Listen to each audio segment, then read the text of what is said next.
नुकसान भरपाई अंतिम निवाड्यानंतर नुकसान भरपाई उचलून ती ठेव संचय योजनेमध्ये ठेवून त्याच्यावरती व्याज मिळवण्याचा बार्शी पॅटर्न. नमस्कार मित्रांनो, मला माहिती आहे सगळ्यांना उत्सुकता आहे की ह्याच्यामध्ये नुकसान भरपाई किती मिळते, काय मिळते, कशी मिळते. तर ती वेळ काळ परिस्थितीप्रमाणे कोणी कुणाला सांगायची गरज नाही आहे.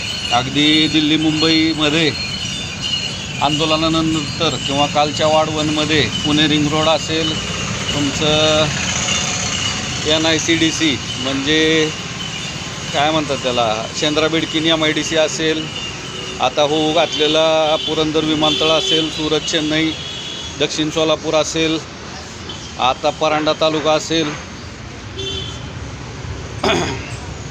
जालना नांदेड असेल, समृद्धी महामार्ग असेल, तर कोणी कोणाला काही सांगायची गरज नाही आहे. लक्षात आलं का? सगळ्यात महत्त्वाचं काय आहे की 70% 90%ची अट आता टाकण्यात आलेली आहे. कशासाठी? भूसंपादनासाठी, निविदा प्रक्रियेसाठी. तर सद्विवेक बुद्धी वापरा.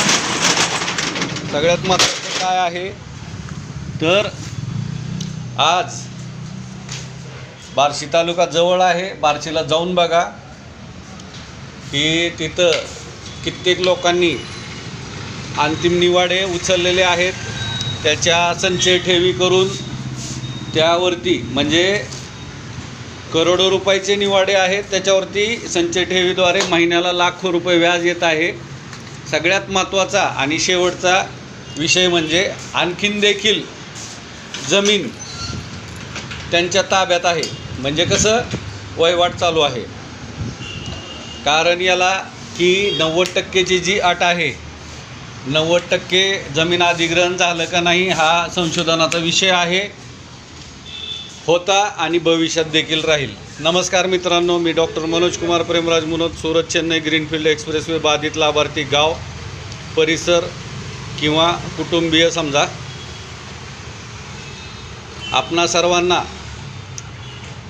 एकच विनम्र आवाहन करत आहे. ही जी जमीन अधिग्रहणाची प्रक्रिया आहे त्याला आपण चक्रव्यूह का व्यूहरचना असं संबोधतो. तर चॅनलला नवीन असाल तर सबस्क्राईब करा, बेल आयकॉन प्रेस करा, लाईक करा, डिसलाईक करा, शेअर करा आणि जॉईन करायला विसरू नका.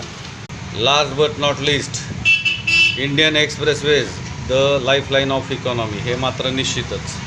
आता फक्त बघायचं आहे 90% अट कशी पूर्ण